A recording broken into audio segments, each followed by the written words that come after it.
तो हेलो इसके चैम्प्स, कैसे हो आप लोग। आई होप सभी ठीक होंगे, है ना।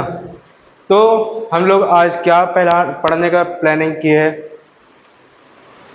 थर्ड पॉइंट है ये हम लोग का, ऑब्जेक्टिव्स ऑब्जेक्टिव्स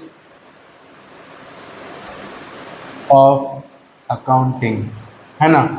तो पिछले क्लास में मैंने यही बोला था कि हम लोग ये पढ़ेंगे। ज़्यादा बड़ा पॉइंट नहीं है, तो ये हम लोग को पता रहना चाहिए। सिर्फ ज़्यादा बड़ा पॉइंट नहीं, छोटा सा पॉइंट है, टेंशन लेने के बाद है नहीं। हम लोग कराएंगे पूरा, तुम लोग को टेंशन लेने की बात है नहीं। और जल्दी रिकॉल करो क्या क्या हम लोग पढ़े हैं अभी तक में। अकाउंटिंग पढ़ लिए, बेसिक्स पढ़ लिए हम लोग अकाउंटिंग का, और हम लोग पढ़ लिए meaning and scope of accounting, functions of accounting part 1 और पार्ट 2 में डिवाइडेड था, वो देख लिए, देख लेना आप लोग जाके। मैं आपका लिंक डिस्क्रिप्शन में डाल दूंगा, टेंशन लेने वाली बात नहीं है। और आज हम लोग पढ़ेंगे ऑब्जेक्टिव्स ऑफ अकाउंटिंग। तो ये पार्ट 1 और पार्ट 2 में नहीं रहेगा, ये छोटा सा पॉइंट है, सिर्फ एक ही पार्ट में हो जाएगा, टेंशन लेने वाली बात है नहीं। ठीक है, एक मिनट।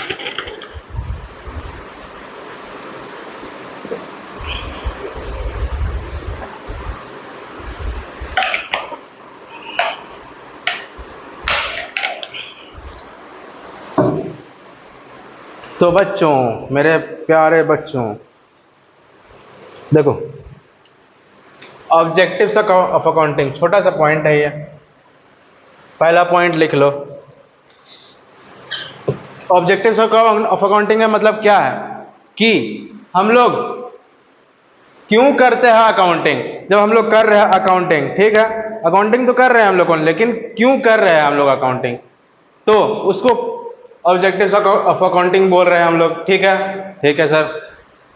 तो फर्स्ट पॉइंट लिख लो, डैश देके, सिस्टमेटिक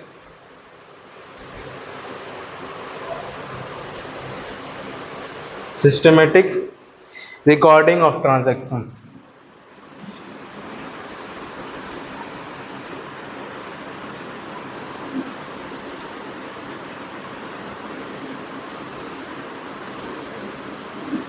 है ना। तो सिस्टमेटिक रिकॉर्डिंग करते हैं हम लोग, मतलब कि देखो हम लोग अकाउंटिंग के बदौलत सिस्टमेटिक रिकॉर्ड कर सकते हैं हम लोग कोई भी ट्रांजैक्शन को।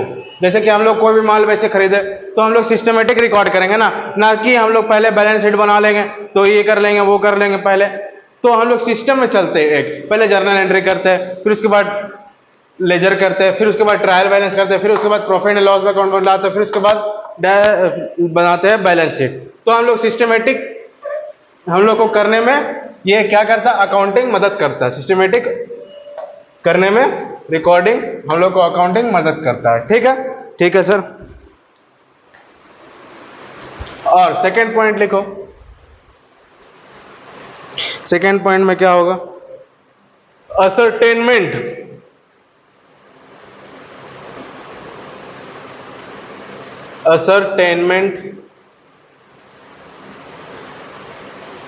of results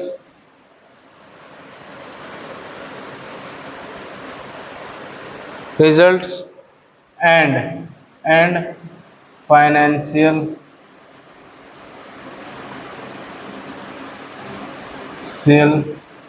position, है ना। Results, financial position. तो हम लोग क्या निकालते हैं, असरटेनमेंट ऑफ रिजल्ट्स। क्या पता चलता है हम लोग, रिजल्ट्स का मतलब क्या होता है, रिजल्ट्स का मतलब जैसे कि देख लो, प्रॉफिट या तो लॉस, है ना। रिजल्ट्स का मतलब प्रॉफिट और लॉस हो गया। तो हम लोग अकाउंटिंग से, ऑब्जेक्टिव्स ऑफ अकाउंटिंग करके, तो हम लोग को क्या पता चलता है, प्रॉफिट और लॉस पता चल गया हम लोग को। तो अकाउंटिंग ही करके हम लोग को ना पता चल रहा है, अकाउंटिंग ही करके ना पता चल रहा प्रॉफिट और लॉस। अगर हम लोग नहीं करेंगे, सारा चीज सिस्टमेटिक नहीं करेंगे, तो हम लोग को ये प्रॉफिट और लॉस पता चल नहीं सकेगा, नहीं ना। कितना खर्चा हुआ हम लोग का, कितना आया, कितना प्रॉफिट हुआ, कितना लॉस हुआ हम लोग का, कितना खर्चा हुआ, तो हम लोग को सब चीज पता करना पड़ता है ना, प्रॉफिट और लॉस, तभी हम लोग को पता चलता या हमारा प्रॉफिट है या हमारा लॉस है। और फाइनेंशियल पोजीशन को क्या बोलेंगे हम लोग, बैलेंस शीट बोलेंगे, बैलेंस शीट, हाँ सर बैलेंस शीट बोलेंगे। तो फाइनेंशियल पोजीशन का मतलब क्या हो गया, जैसे कि हम लोग को कोई भी शेयर होल्डर है, हम लोग का, हम लोग हमारा मेरा कंपनी है समझ लो, तो मेरा शेयर होल्डर भी होगा, है ना, तो उसको हम लोग को बताना जरूरी है। क्या बताना जरूरी है? फाइनेंशियल पोजीशन, हम लोग का कंपनी डूब रहा है या ग्रो हो रहा है, तो हम लोग को बताना जरूरी है, बैलेंस शीट हम लोग को दिखाना जरूरी है सबको। और थर्ड पॉइंट लिख लो, प्रोवाइडिंग, देखो एक ही दोबारा यही पॉइंट आ गया जो अभी बोले जो अभी हम लोग बात की जिसके बारे में, providing informations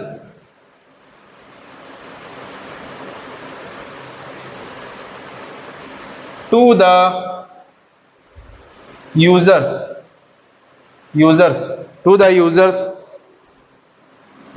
for rational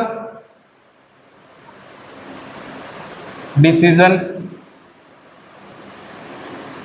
making, है ना।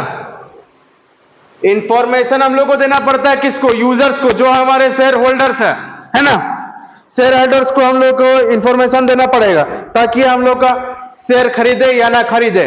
तो हम लोग को पता बैलेंस शीट दिखाना पड़ेगा अपने यूजर्स को, ठीक है, बोलो हाँ ठीक है सर, बैलेंस शीट दिखाना पड़ेगा अपने यूजर्स को। और वो क्या करेगा फिर? डिसीजन मेकिंग करेगा। डिसीजन मेकिंग मतलब कि हम लोग को लेना है शेयर इस कंपनी का, जैसे कि अंबानी का जियो का कंपनी है, तो हम लोग को उस कंपनी का अगर डूब रहा है तो हम लोग को लेना है कि नहीं लेना है, अगर ग्रो हो रहा है तो हम लोग को लेना पड़ेगा, हाँ जी ग्रो हो रहा है अब तो देखना पड़ेगा हम लोग को कंपनी का शेयर, हम लोग माला माल होंगे फिर। तो वही होता है अकाउंटिंग के मदद से, ठीक है सर, बोलो हाँ ठीक है सर। और lastly point, to know the solvency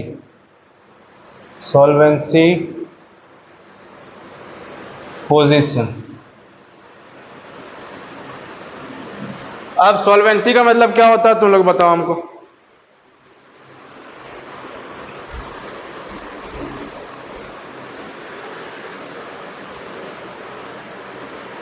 solvency का मतलब क्या होता है जल्दी बताओ।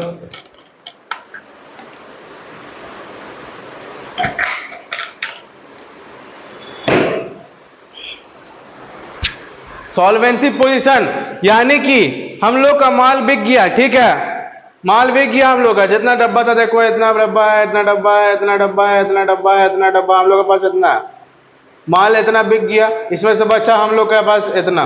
तो to know the solvency position मतलब कि यहां पर हम लोग का बैलेंस शीट में क्या पता चलेगा, अभी हम लोग का एसेट कितना बचा हुआ है और कितना लायबिलिटी है। लायबिलिटी मतलब कि ये हम लोग के बिजनेस में कर्जा लायबिलिटी, और एसेट्स होगा तो हम लोग का फायदा रहेगा बैलेंस शीट में।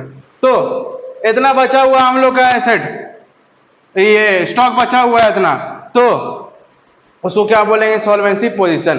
To know the solvency position, ठीक है, हाँ बोलो ठीक है सर।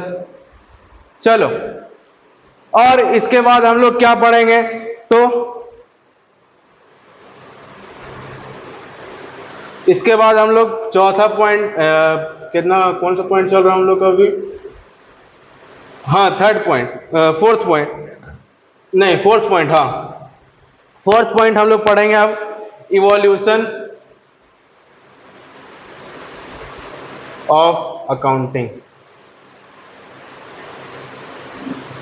ये पढ़ेंगे हम लोग अब इसके बाद, ठीक है। तो स्टूडेंट्स आज के लिए इतना ही था, ज़्यादा बड़ा नहीं है हम लोग का टॉपिक। ऑब्जेक्टिव्स ऑफ अकाउंटिंग हम लोग क्यों करते हैं, हम लोग क्यों करते हैं अकाउंटिंग? तो हम लोग सिस्टमेटिक रिकॉर्डिंग करने के लिए ट्रांजैक्शन करते हैं, और असेटमेंट ऑफ रिजल्ट्स, प्रॉफिट और लॉस निकालने के लिए बैलेंस शीट हम लोग को पोजीशन पता चलता है, फाइनेंशियल पोजीशन पता चलता है, प्रोवाइडिंग इन्फॉर्मेशन, और हम लोग इन्फॉर्मेशन प्रोवाइड करते हैं शेयर होल्डर्स को, अपने कंपनी के जो अपने शेयर होल्डर्स है, तो उसको डिसीजन मेकिंग के लिए, ताकि वो डिसीजन मेकिंग कर सकते कि हम लोग को शेयर्स खरीदना है या नहीं खरीदना है, और उसके बाद सॉल्वेंसी पोजीशन। सॉल्वेंसी पोजीशन जो मतलब कि हम लोग के पास कितना अभी स्टॉक बचा हुआ है, तो हम लोग को पता चलता है सॉल्वेंसी पोजीशन इसी की मदद से, अकाउंटिंग के मदद से।